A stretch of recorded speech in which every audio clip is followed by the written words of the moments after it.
Yes. Ito, tingnan nyo ha. Pakikita ko sa inyo kung gaano kalalim itong dinadaanan ko. Ito. Ere. Ere yung kahoy. Susukatin ko yung dadaanan ko ha. Malalim yan tingnan nyo. Ayan yun na lang nakalitaw tingnan nyo. Kalalim na na. Yan, ganyan po ang sitwasyon, ganyan kalalim tingnan nyo. Kalalim ng tubig, po. Yan, dadaanan natin yan. Pinakita ko lang sa inyo kung gaano kalalim yung daan. Kaya kahit nakalitaw yung mga paloy kasi ayan mga nakalitaw, hindi po pwede at yung daanan niya malalim masyado. Kahit yung hauler po makadaan dyan, mababasa na rin yung palay kasi nga sasayad na yung sahig.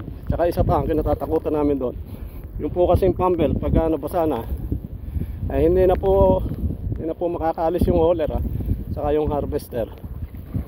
Kaya alanganin po. Kaya hintayin na lang namin. Kita nyo lalim. Kaya pero ako nilulusob ko baka akala nyo hindi legit po yan. Talagang nilulusob ko halos gagahita ako na makita pa, hindi makita.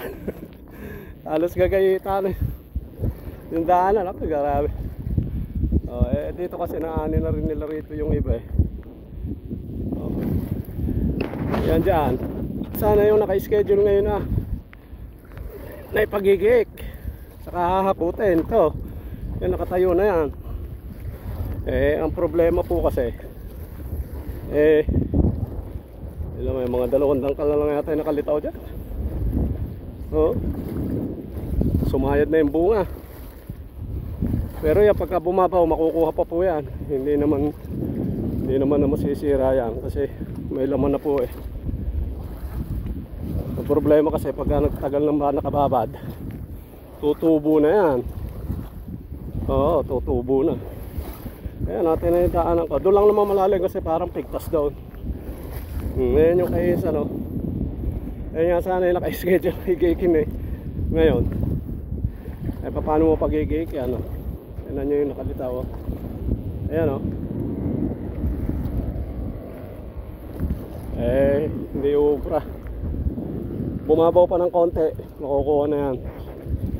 Kalalim ay nako. Sige, nakikita ko na yung mukha ko. Sige, ciao muna, ciao. Legit tignan nyo. Yan, lusob tayo siyempre. Wala po tayo kasing ano tawag din, yung nagkakamera sa atin. Solo lang to. Inaano ko, baka bumagsak yung cellphone ko Hindi pa naman umaano walang pampalit. Parang may aanihin pa. Huwag lang pong lalalim. Madadali rin to. Ayan paloy ng insang ko. Yung sa akin po doon din, nakalitaw pa naman. Sige. Ciao muna, ciao.